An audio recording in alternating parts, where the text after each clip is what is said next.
ሰላም ሰላም ቤተሰቦች እንዴት ናችሁ? አሁንም በአዲስ ቪዲዮ መጥቻለሁ። ሶፎንያስ ጋዜጠኛ ሶፎንያስ እንደምናውቀው በጥሩ ሁኔታ ላይ አይደለም ያለው እና ዛሬ ሊብ ላይ ገብቶ ስለ ሁኔታው ሲያብራራ ነበር። ሌሎችም አርቲስቶች አሉ እያለ በጣም የሚያስደነግጥ ነገር እየተናገረ ነበር። እስኪ ቪዲዮን አብረን እንመለከታለን። ቪዲዮን ከመጀመራችሁ በፊት ላይክ እና ሰብስክራይብ አድርጉ ባካችሁ። ቶሎ በይ ተደብቄ ስለሆነ እሺ ልጀምር። ትገኙ ኢትዮጵያውያን፣ የተከበራችሁ ኢትዮጵያውያን ሁላችሁንም ከዚህ በፊት ፌስቡክ ላይ ጽፌ ነበረ እንዳያችሁት ይቅርታ ጠይቄያለሁኝ። አሁንም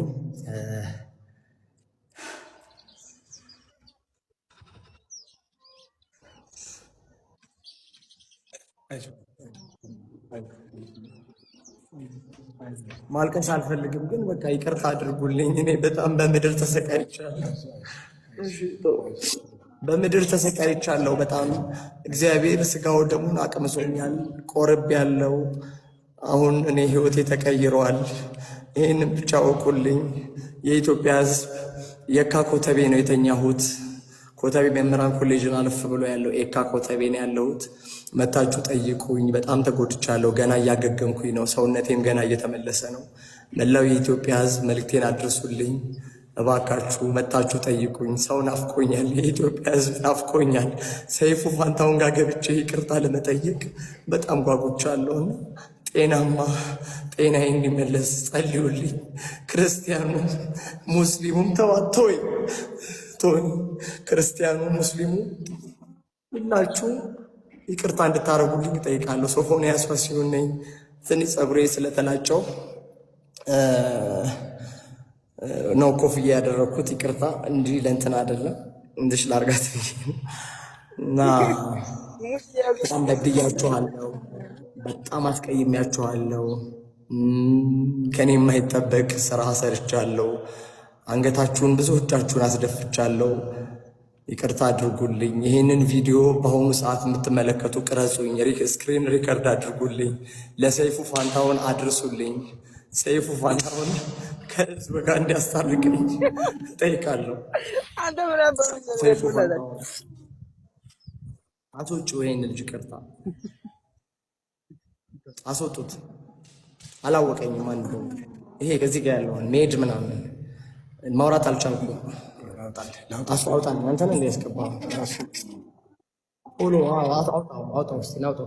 አንዴ አሁን ቁም ነገር ነው እያወራ ያለው። አስወጣው። እየረበሸ ነው። ስክሪን ሪከርድ እየተደረገ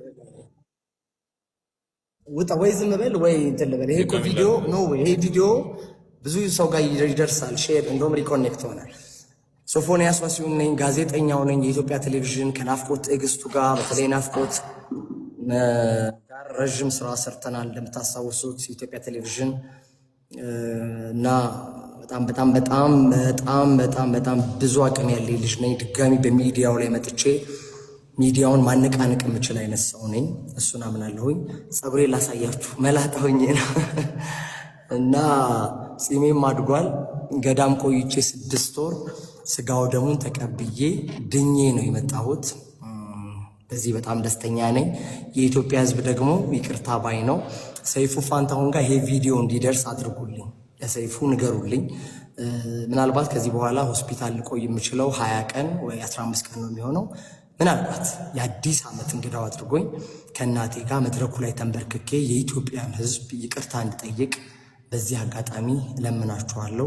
ስክሪን ሪከርድ ያደረጋችሁትን ፖስት አድርጉ። የኔን ቪዲዮ ፖስት ያደረጉትን ሁሉ ደግሞ ኢትዮጵያውያን ፎሎ አድርጓቸው። ይህንን ቪዲዮ ለመላው ዓለም እንድታደርሱልኝ በእግዚአብሔር ስም እማጸናለሁ። እየቀረጻችሁት ነው አይደለ? ቪዲዮ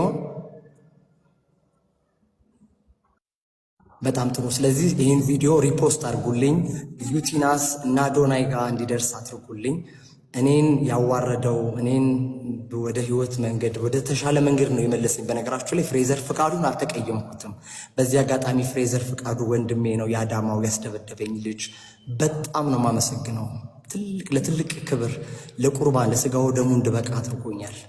ቀላል ነገር አይደለም አይደለ? ስጋው ደሙ ዝም ብሎ የምትቀበው ነገር አይደለም እና ለስጋው ደሙ እንድበቃ ስላደረገኝ በጣም ከልብ አድርጌ አመሰግናለሁ። እሱ አስደበደብኩ እንደዚህ ያደረግኩ ይላል። ግን እኔ ድብዳቦ ምኑ ደግሞ የሚገርማችሁ የመድኃኔዓለም ቀን ህዳር 27 ከህዳር 27 ጀምሮ እኔ ህይወቴ ተበላሽቷል። በቃ ግን መጋቢት 27 የሆሳዕና ዕለት ታስታውሱ ከነበረ መጋቢት 27 እሑድ ነበረ፣ የፋሲካ አንድ ሳምንት ሲቀረው ማለት ነው አይደለ? የዛን ቀን ለአባ መድኃኔዓለም በህልማቸው ሶፎንያስን ኃይለ ገብርኤልን አቁርቦታል፣ መልእክት ላከ። ይህ በጣም ድንቅ ነገር እኮ ነው። ከዛ አባ ጠሩኝና መድኃኔዓለም በህልሜ ነግሮኛል። የሰማሽኝ ነው? መድኃኔዓለም በህልሜ ነግሮኛል ቁረብ አሉኝ። ቤተሰብ ከለከለኝ ማለት ነው።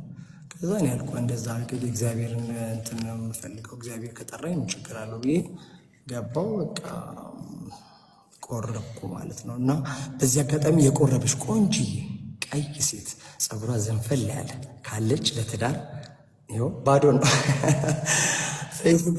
ሰይፉ ጋር ያገናኘን መስከረም 1 የእንቁጣጣሽ ዕለት በተለይ ምክንያቱም አዲስ ዓመት፣ አዲስ ተስፋ፣ አዲስ ማንነት፣ አዲስ ነገር ስለሆነ ሰይፉ ፋንታሁን ጋም በተለይ መቅዲሾ፣ በዚህ አጋጣሚ መቅደስ ደበሳይ የኢቢኤሷ በጣም ላመሰግናት እፈልጋለሁ። ምክንያቱም መቅዲን ውደዷት። መቅዲሾ ጋም ምናልባት ሰይፉ ጋር ካልተሳካ መቅዲሾ ጋም እኔ እንደውም መቅዲ ጋር ቅርብ ደስ ይለኛል ፍቃዷ ከሆነ እና መቅደስ ደበሳይ 11,505 ብር ከፍላ ሃሌሉያ ሆስፒታል አንድ ግሉኮስ እንድወስድና ህይወቴ እንዲድን አድርጋለች። እና መቅደስ ደበሳይ ኢቢኤስ ይህንን ቪዲዮ እሷም እንዲደርሳት አድርጉልኝ። መቅድዬ ሰይፉ ላይ ያገናኘን በጣም አድርጌ ያመሰግንሻለሁ። ሌላው ደግሞ ዶክተር ዮናስ ባህረ ጥበብ የስጦታ የአእምሮና የሱስ ማገገሚያ ማዕከል ዋና ዳይሬክተር 250,000 ብር ወጪ አድርጎ የኔን ባይፖላር ዲስኦርደር ሕክምና እንዳገኝ አድርጓል። አሁን የሚገኘው የካ ኮተቤ ነው። የካ ኮተቤም ከዚህ በፊት ኮቪድ ላይ ከፍተኛ ርብርብ ሲያደርግ የነበረ ተቋም ነው። ዶክተር መገርሳ በዚህ አጋጣሚ ከልብ አድርጌ ያመሰግናለሁ። አሁን ላይ ሕክምና የተሳካ እንዲሆን ከፍተኛ እገዛ እያደረገልኝ ያለው በተለይ ክፍልም የተሻለ ክፍል በማስተኛት ምግብም የተሻለ ምግብ እንድበላ ፕላን ፕሌት እንደወስድ ነው። ስመጣ በጣም ከስቼ ነበር። አንድ ፎቶ ተለቆ ነበር። ይህ ልብስ ለብሼ ይሆን አላውቅም። በጣም ከስቼ ሟች ነበር የምመስለው። አሁንም ገና እያገገምኩኝ ነው። እስከ መስከረም ደግሞ ወፍሬ ፏብዬ አምሬ ለመምጣት ያብቃኝ። በጣም ወዳችኋለሁ። ዶክተር መገርሳ አመስግኑልኝ። ናፋስል ኮሜንት አንብብ። የኢትዮጵያን ሕዝብ ይህን ነገር አጥፋልኝ። እሺ የኢትዮጵያን ሕዝብ በጣም አድርጌ አመሰግናለሁ። በጣም ብዙ ሰው አልቅሷል። በተለይ እናቴ ላይ ዘይት ልደፋ ምናምን የነበረበት ሲን ሸገር ኢንፎ ላይ አይተዋል፣ ቀርቦ ነበር እና ማሚን እያየኋት ነበር ኢንተርቪዋን ቲክቶክ ላይ ተቆራርጦና በጣም ነበር ያዘንኩት። ያ ሁሉ የሰይጣን ስራ ነው። ስለዚህ ይቅርታ አድርጉልኝ፣ እከሳችኋለሁ። አሜሪካን ሀገር እንዲሄድ ሁኔታዎች እየተመቻቹ ነው። ያው ታውቃላችሁ ቪዛ ነው የቀረኝ። ግን እናንተ ይቅርታ ካደረጋችሁልኝ አሜሪካን ሀገር ለሕክምና 3 ወር ሄጄ ተመልሼ መጥቼ ኢትዮጵያ ሊስትሮም ጠርጌ ቢሆን እቺ ምስኪን እናቴን መጦር እፈልጋለሁ እና በቃ በተቻላችሁ መጠን እርዱኝ። ሰይፉ ፋንታሁን ጋር ቪዲዮ እንዲደርስ ሪፖስት አድርጉ።